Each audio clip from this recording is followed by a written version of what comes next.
gentlemen, lovely to see you all here tonight, and I know quite a few will be watching online.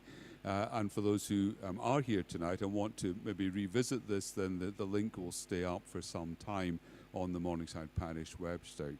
This evening is organised jointly by Morningside Parish Church with our friends at Greenbank, who really led the way with the eco-congregation in this area, and we're very grateful for the prompting they have.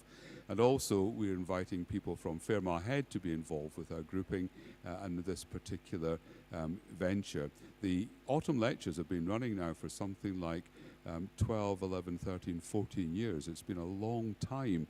And on my Facebook page, it keeps coming up as what we were doing a few years ago. So it's lovely that we're able to keep these events going. Yes, there used to be more people attending, but a lot of people now watch online from the comfort of their home. So it's lovely to have you online, but it's even lovelier to have you here live in presence. People might still be drifting in as the evening goes on, but somebody will be keeping an eye at the door, particularly for the folks that are trying to come in just now.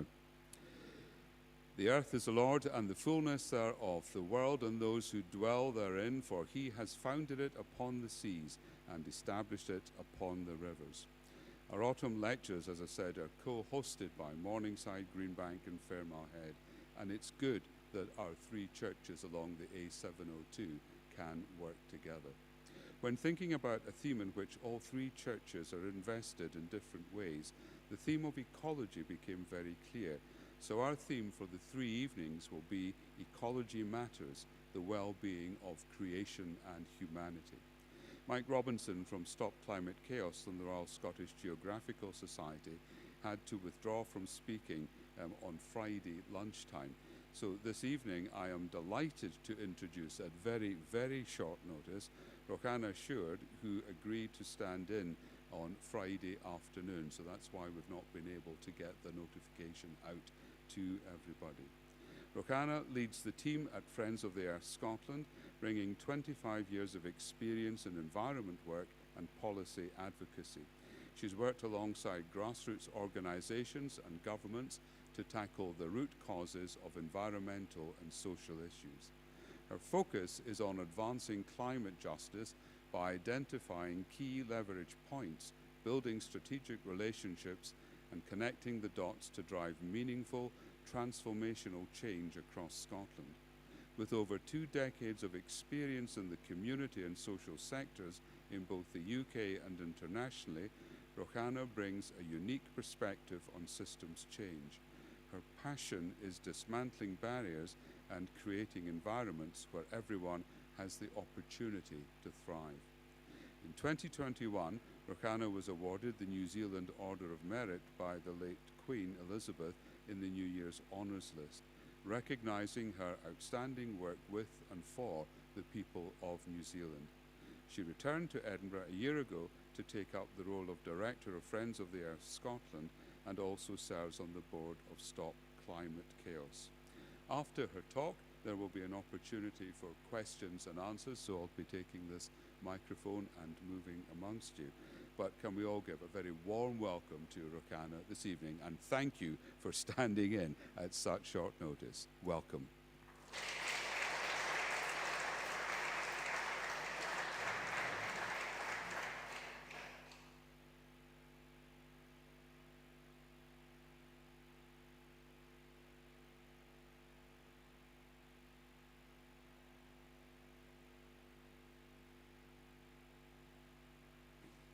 Okay, here we go. Thank you. And I'm going to heads up right now, I will be reading directly from this. As you heard, I agreed to do this on Friday. And it's lovely to be here in Morningside, a place that I am very familiar with from my youth. And I was just saying to someone, in my student years, I lived in Falcon Ave when it was a Safeways and not a Waitrose. And so, yes, I am standing in for Mike, who is incredibly knowledgeable, has much more scientific background than I do, and has been working in Scotland around environmental changes that are needed in our climate and in our natural world for many, many years. So I feel a bit humbled to be standing in for him. However, him and I are on the board of CSSC, Stop Climate Chaos Scotland. He's the chair, and I'm one of the trustees, and that is an alliance of over 70 organisations that wanting to do something to change the climate, so to make the world a more livable place and not continue burning up.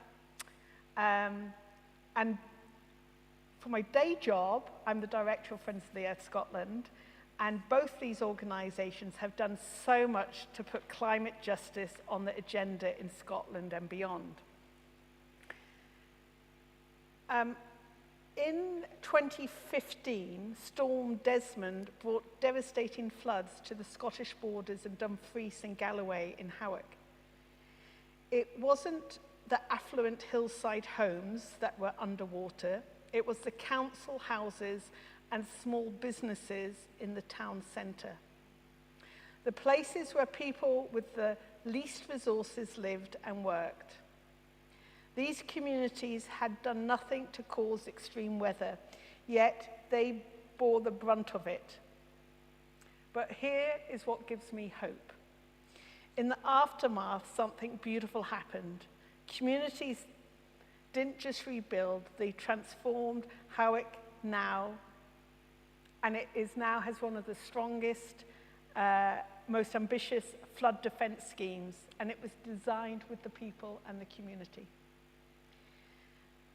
And also that they formed strong networks in the community, garden projects started, food security projects.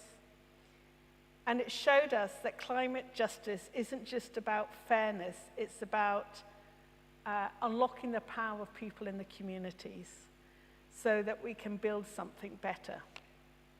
And I was thinking that maybe take a minute to think about when you hear the word hope in relation to climate crisis, what comes to mind? And the way I tend to do a talk is I do like a bit of participation.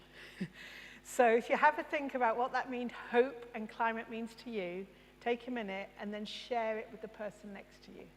And if you're online, have a think about that, and you can either write in the chat if you're able, or just reflect on that for yourselves.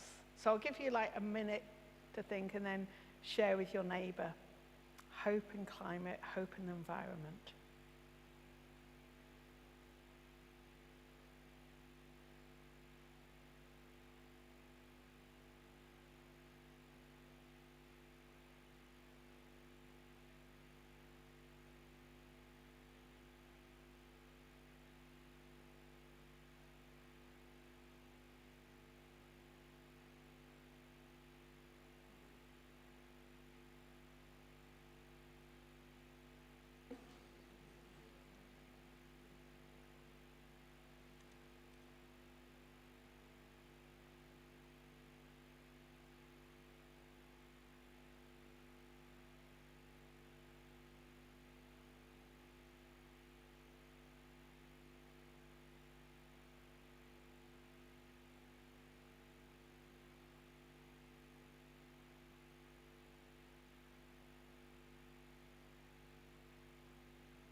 Has anyone got any words or sentences that spring to mind that you'd like to share?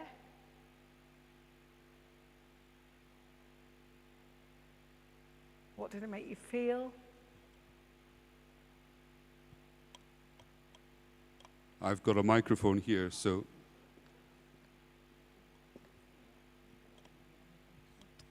We think governments do far too little. We notice that youngsters are still flying all over the world, even though they're contributing hugely to their own problems in the future. Governments should be far clearer with what we need. Would you gather that, or would you not need to speak this? So basically, governments have to be far clearer about their messaging about how this is done. So it would give you hope if they would listen. Yeah. Anyone else? We can come back to it at the end as well.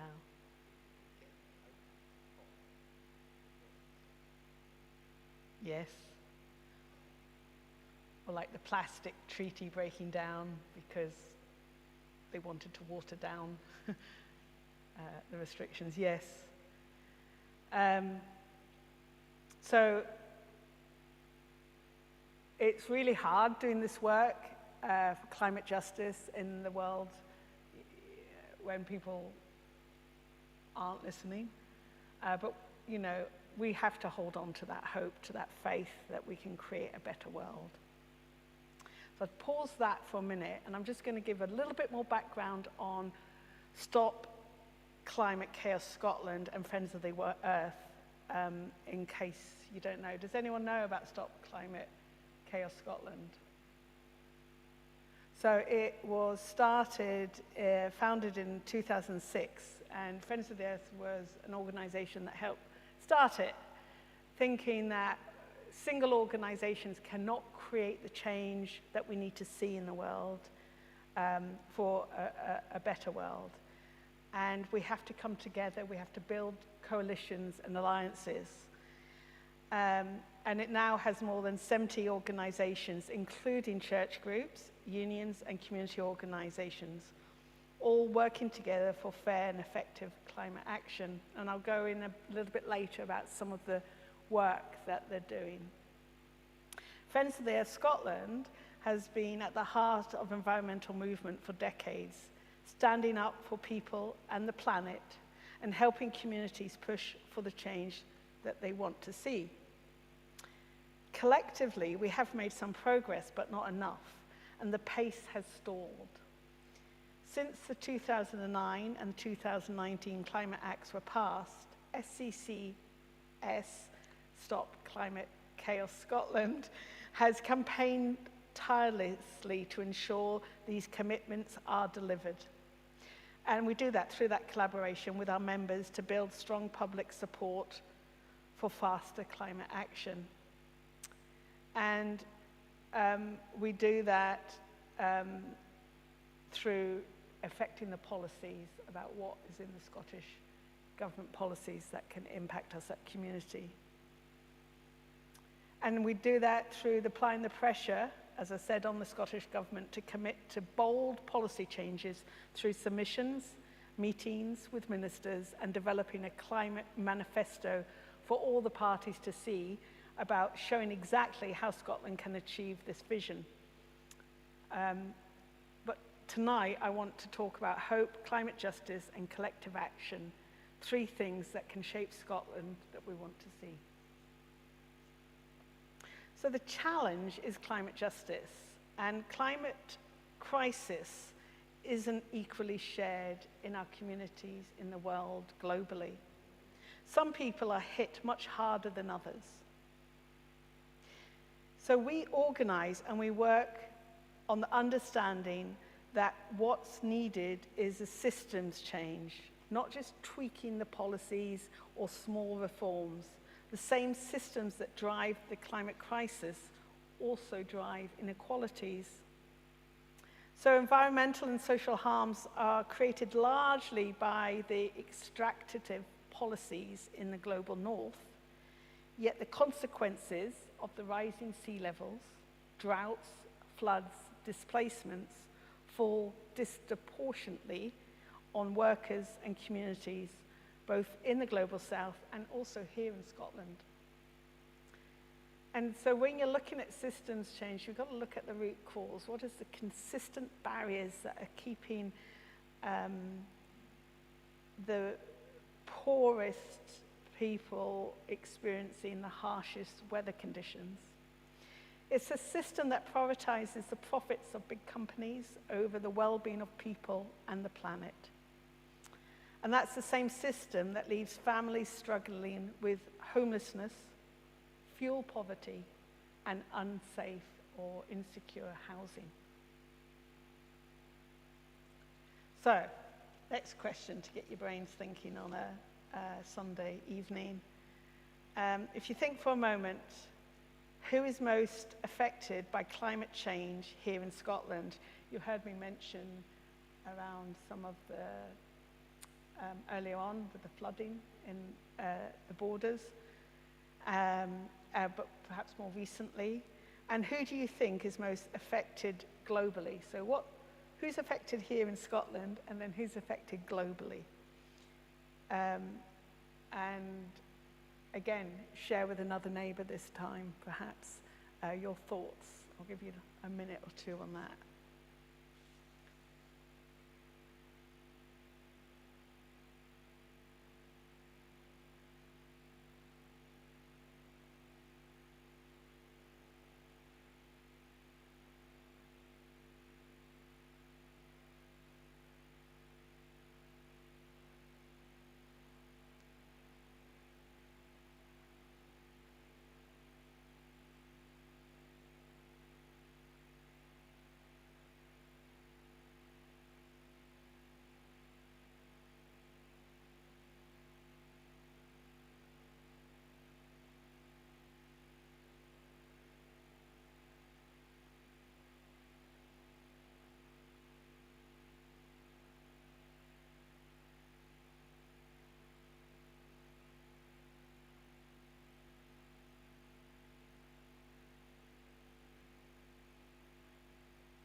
And any thoughts of what your observations have been within your communities? If people have anything they would like to say for people online to be able to hear, you need to speak into a microphone. And I have the microphone. So if anyone would like to raise any issues, just raise your hand and I'll come to you with the microphone.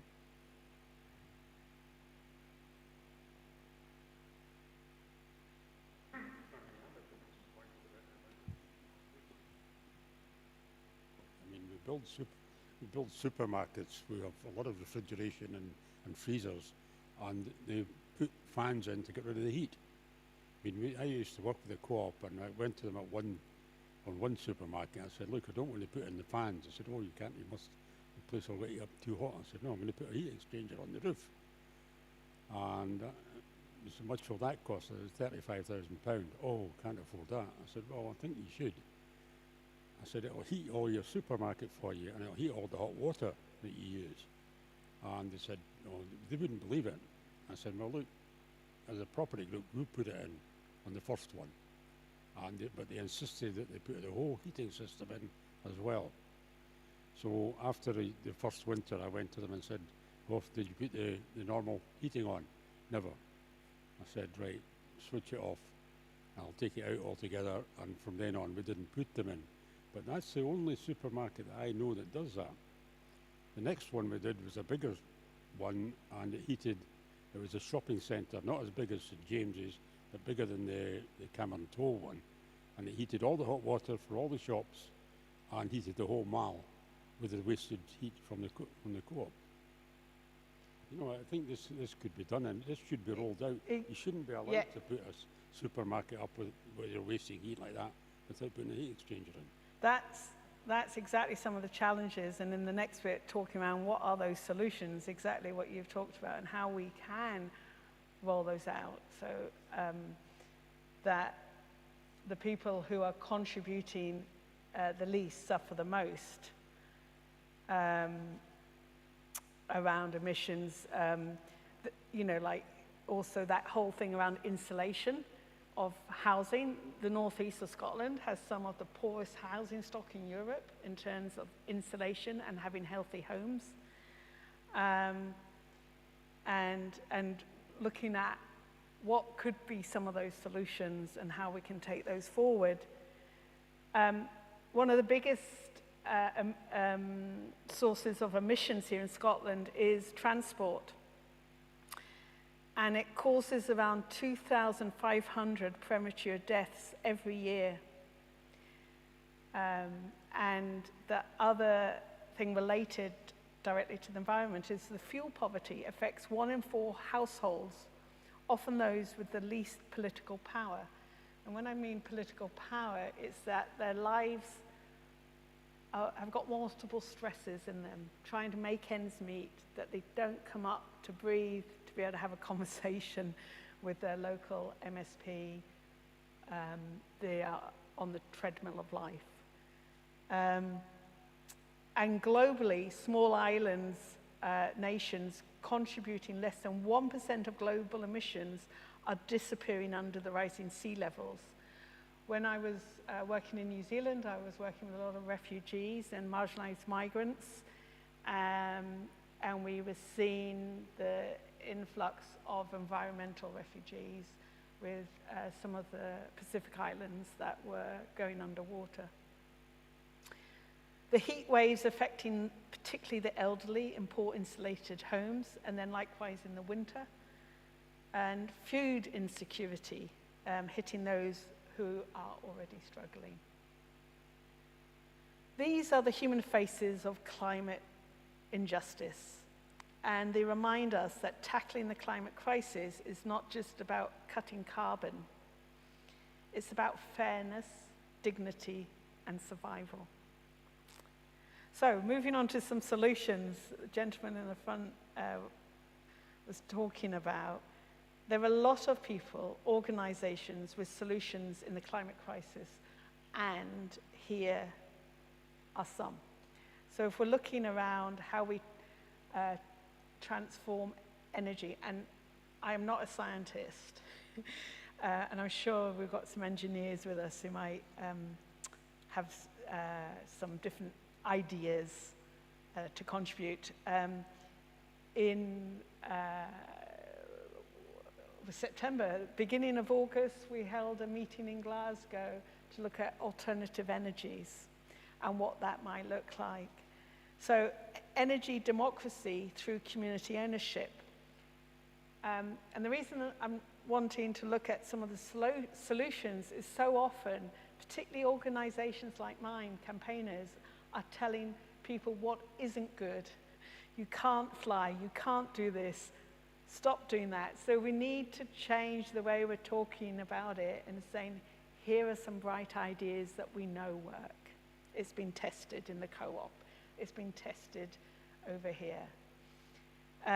So renewable energy is now cheaper than fossil fuels. So wind and solar mean lower bills for everyone. But when energy is publicly owned, we can make sure that those savings stay within the people and they're not siphoned off just for the shareholders. So a nationally publicly owned energy company is crucial for just transition.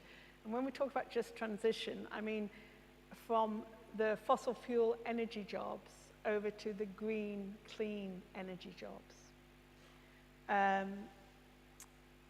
And if we combine that with local and community-owned energy, the energy bills become a source of revenue or redistribution of energy for local councils and community projects investing.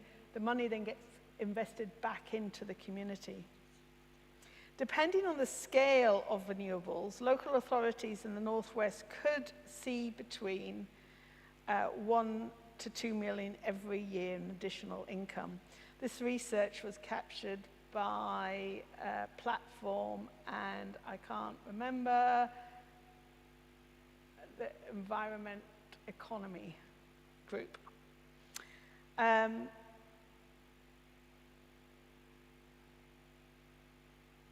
So right now, a lot of that energy and the profits are for private benefit. And if it was community owned, it can be invested back in and giving workers and people more control over the essential services. Warm homes for all. I mentioned the Northeast housing stock. If they're so badly insulated that the emissions are coming out, and insulating the homes will cut emission and reduce the bills and create thousands of skilled jobs.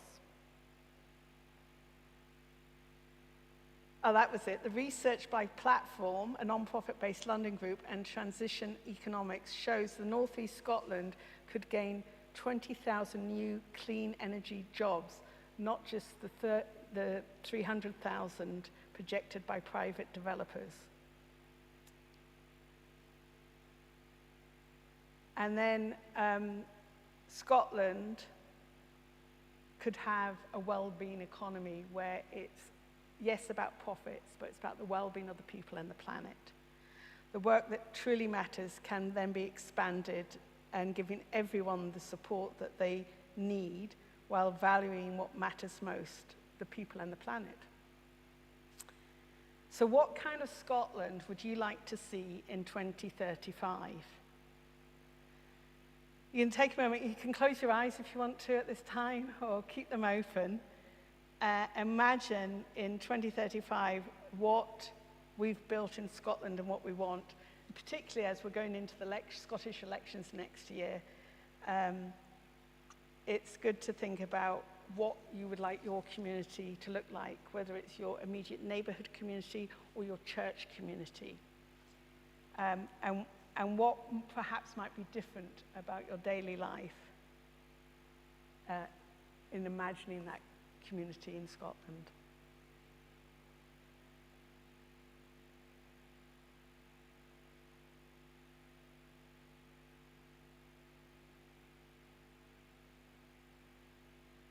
It could be that we've got reliable public transport, every home is warm, green, clean jobs exist. We have time for our family, for our community. Let your imaginations.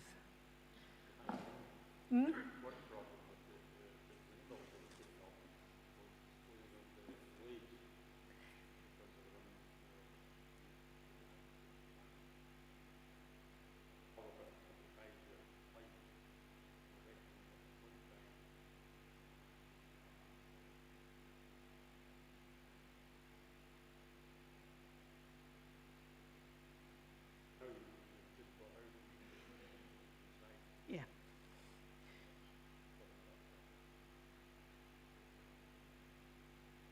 So that's part of what you would like to see, is that the life cycle of materials that are used perhaps aren't so short, so they're not blocking up the landfills for 500 years.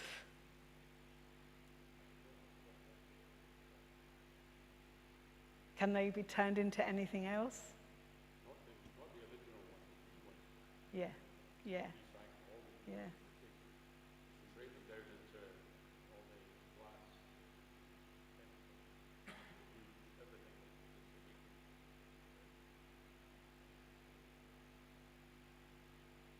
Yeah. Could I just interject here? Q&A doesn't work unless you're with a microphone, so please, maybe from the speaker, if you could just speak, and then we can have Q&As which are more direct, because people can't hear at the back, and also people watching online can't hear either. So maybe if you could save any feedback for the end, that would be really helpful. Sure, thank you. So I do think that there is a way forward, and it's around that collective action. And if there's more than one voice, it's stronger in the world. There's 3 churches together here tonight. Stronger together, we are stronger. And at SCCS, Stop Climate Chaos Scotland, we focus on turning the government's promise into real action. That means lobbying politicians, submitting detailed constellation response, and making sure policies have specific measurable outcomes and timelines. We've seen wins like the scrapping of peak fares on public transport, but climate targets were removed in April. And we all have a responsibility to hold the government accountable. We have our submission, so we did a submission to the committee for the new climate change plan, and we expect to hear around that plan in early October, November. And we are asking, as well as it being measurable outcomes, and what would the timeframes of those implementations look like. And those submissions are actually still open for another week if anyone is keen to put a submission in. On the SCCS website, we have the resources to help guide on some of those.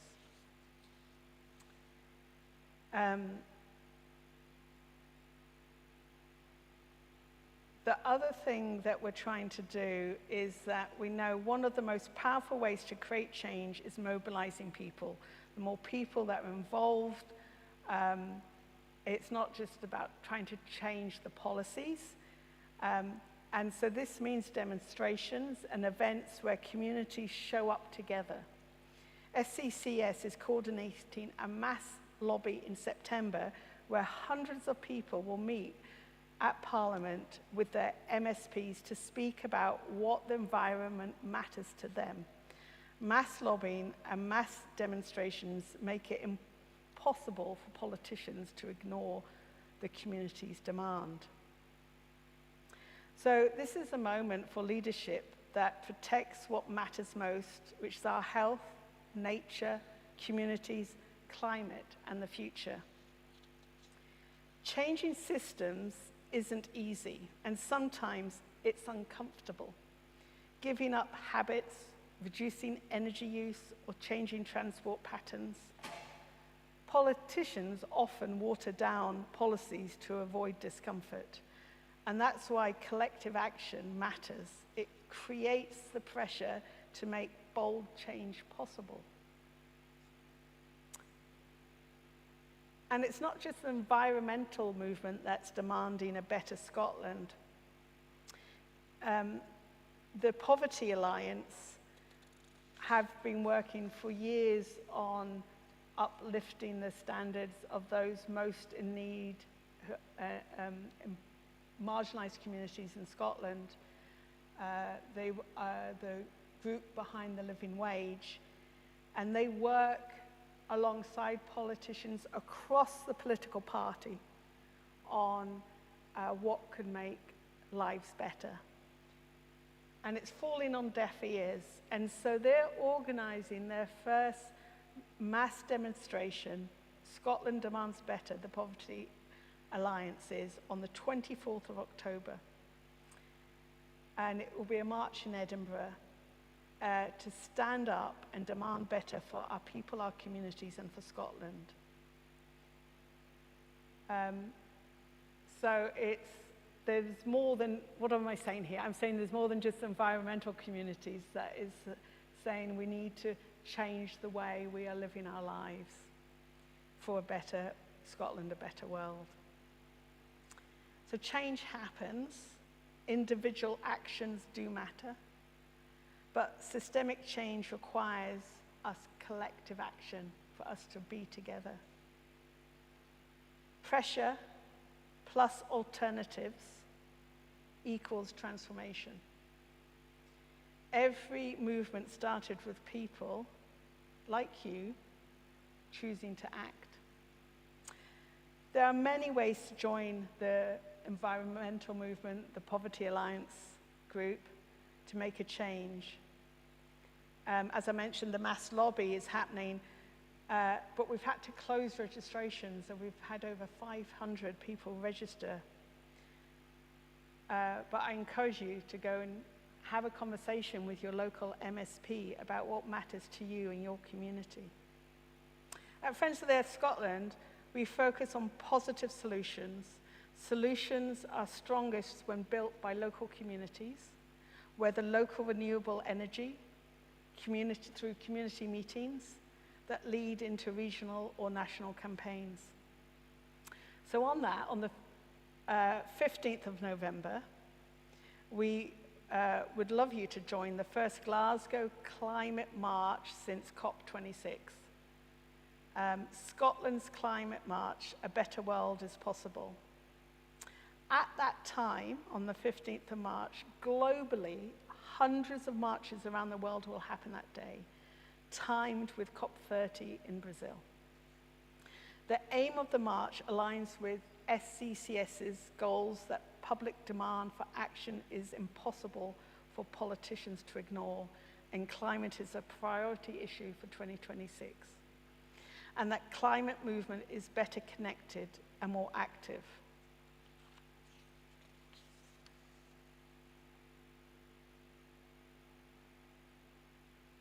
I'll just do a little cheeky plug here.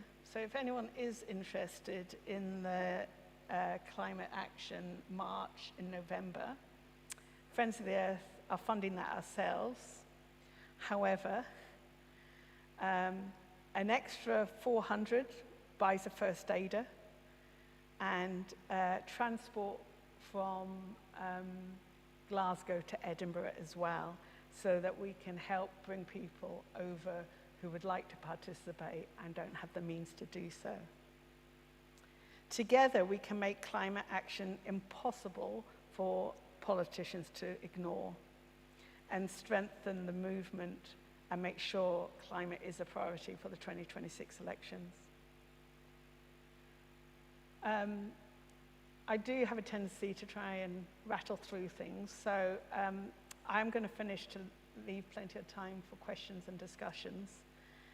But let me finish with this. The climate crisis is the greatest challenge of our time, but it's also the greatest opportunity to build a fairer, healthier, and hopeful world. The poorest communities here in Scotland and globally are the hardest hit, but the solutions already exist: warm homes, clean energy jobs, clean transport, stronger communities.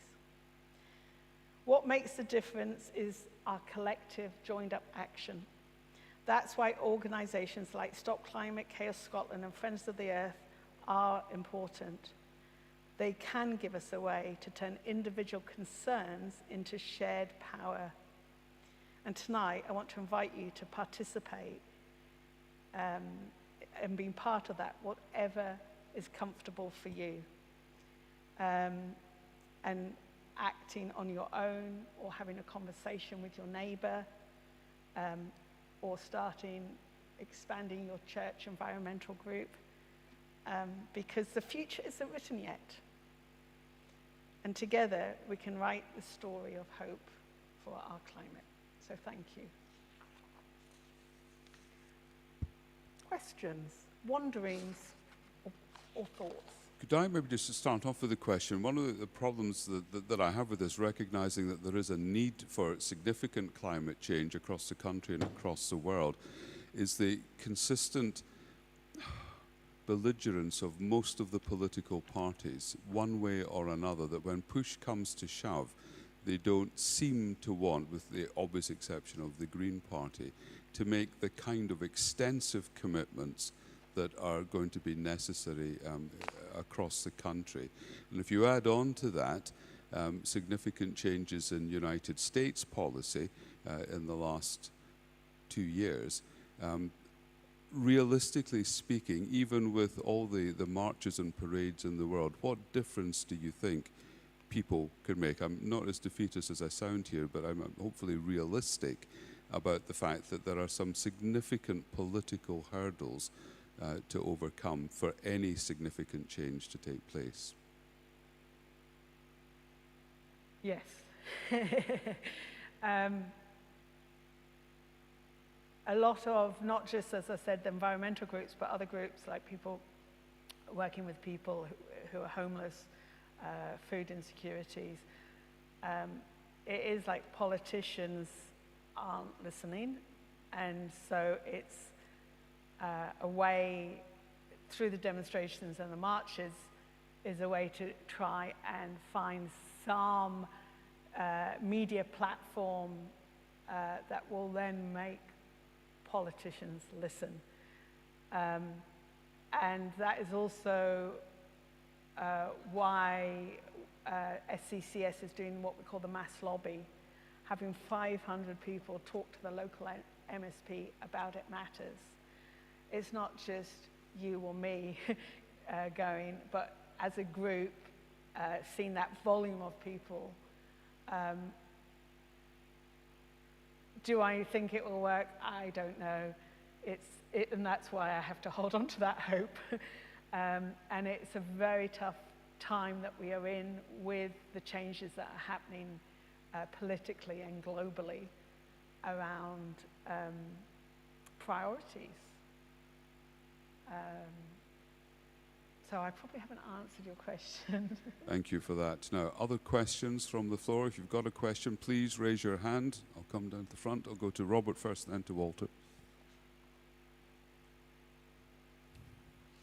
We have a tendency to say the solution is going to be that we lobby government to get on and do something, or we lobby the politicians. But perhaps the reasons the politicians are reluctant is the vast majority of the population, while they want to see a green outcome, they do not want to have it affect their lifestyles or their choices, and they are not prepared to make the sacrifice that might be involved in it. You know, the politicians won't do it because we'll vote against them because we're basically selfish. How do we change that? That's a great question. And it's something that we actually are discussing, like, how do you change that narrative?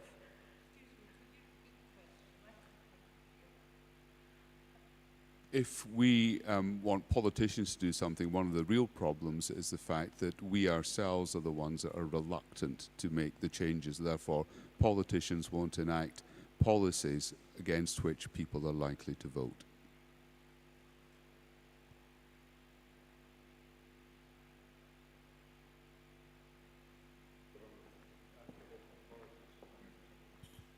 I think the governments and local authorities could do a lot more to make it a better country. If you'll notice now, the new houses that are getting built have solar panels on them. And there was a big, they must do that now with the building regulations. There was a big effort to get that put on to the building regulations, resisted by the builders. But they could really, if you look at them now, they could double that, and should be made to double it, the number of panels on roofs. Nobody should be allowed to build a supermarket or a big shed like Amazon and people like that unless they put solar panels on it. Now, nowadays, they would say, oh, we can't afford them. But what the government could do is say, right, we will put them on and we will charge you. And what we'll charge you is what you're going to save or what you're going to generate in the time. It would take the government about 10 years to get their money back, but they would get their money back. They could do these sort of things. And also, I've got a river running around my property. I could quite easily put in an Archimedes screw and generate electricity from it, but I wouldn't get a grant for it. And it would take me too long to get the money back, and I'm too old now to do it. But I mean, it could certainly be done, and you would generate electricity 24 hours a day, 365 days a year. They don't do that. There are none of the rivers in Scotland is bursting with rivers and burns. No. Even in this drought, that could generate electricity. We do very little. Yeah. And it wouldn't be a big light on the landscape, a small. Yeah. I think it's a tough question, that one, in that you're absolutely right. It will make people feel uncomfortable to change our habits. And what would it mean to live within the means of our planet?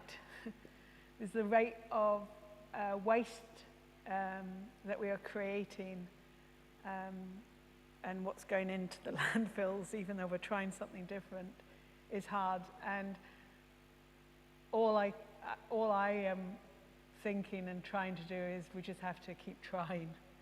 And I've seen it in small little bits of communities, like perhaps ones that some on the Outer Hebrides, where they're looking at their own power solutions and creating, you know, their own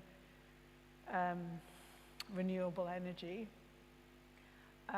But it just, it's that inside pressure on the policies, but visually outside of people demanding a better Scotland. There's time for maybe one more question. Okay.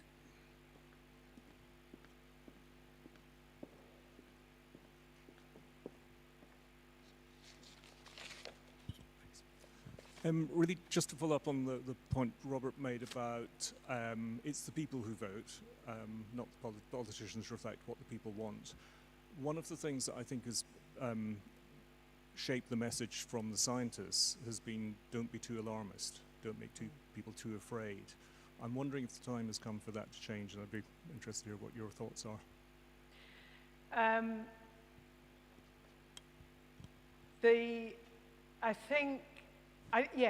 It's tricky because if you think about when we were trying to get societal change, so if we think about giving up not smoking, and they decide to do the alarmist thing of you buy a pack of cigarettes and you see someone's lungs and cancer or extreme, don't smoke while you're pregnant and stuff. And what that did was people just glared over it. It was so startled that they just ignored it. So they had to come up with different initiatives, you know, like how much money are you going to save if you stop smoking, and the tax going up on it. You know, one of the things we don't do is perhaps tax enough of for example, the food waste into landfill. I know we've got composting now, but that was a big issue. And so, you know, the supermarkets chucking out food that was edible. And so thinking about the way that we can slightly change something in the system that can lead to a positive step. So it's also, when we're thinking about these huge changes, to give hope is thinking about those small incremental steps that we can make within your local community and then wider. And with the rise of the climate deniers, particularly in certain parts of the world, America, even if we've seen that even if you become alarmist and very scientific, they will come back, oh, that's fake news, or you know, what have you. So I think it's just trying different tactics at different times and having those conversations with people as well, and not in a sort of, you should recycle or you should ride a bike or whatever, you know. It's more like, have you thought? Or it's the way that we could engage in conversations. I think it needs to happen at that very local level as well. But yeah. It's clear with this topic that there are huge areas that are maybe difficult for us initially to get our heads around, but when we start thinking about what is happening, what used to happen, and what should maybe be happening in the future, there's a lot of ground that we need to cover and to think about. And I suspect most of us recognize that politicians may or may not pick up the leadership here. A lot of the action will be precisely done by ordinary people like us, making consistent changes to our lifestyle, that in itself begins to gather some further momentum. I suspect most of the people here tonight will already be doing something to make the situation better than it currently is at the moment. And when we think about what we're doing now in 2025 in comparison to what was done maybe 20 years ago or 40 and 50 years ago, there has clearly been a shift and movement. But clearly this is an area that is going to become more complex and more challenging as the years go by. And I think tonight what we've been given is an opportunity for us to begin to think again about these things and to try and work out what we might be able to do here locally, as well as whatever influence we might be able to place nationally or even internationally. So at very short notice again, we thank you very much, Roxana, for coming here this evening. Thank you very much. Thank you.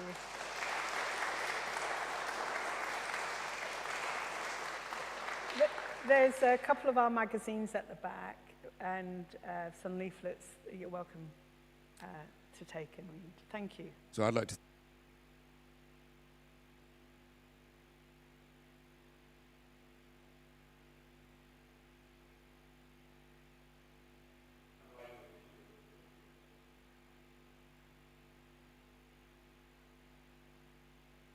Our evening funding is funded for those nights coming from voluntary contributions to folks who are coming tonight. So if you are able to make a contribution as you leave, that would be greatly appreciated. Next Sunday evening, Val Brown, who's the head of Christian Aid Scotland, will speak. And her theme is The Unstoppable Power of Hope. Christian Aid at 80. Christian Aid was founded 80 years ago. And she will be looking at the global work of building a more just world, but tying it in with the work of Christian Aid that we all know about. Thank you all very much for coming here tonight, and safe journey home.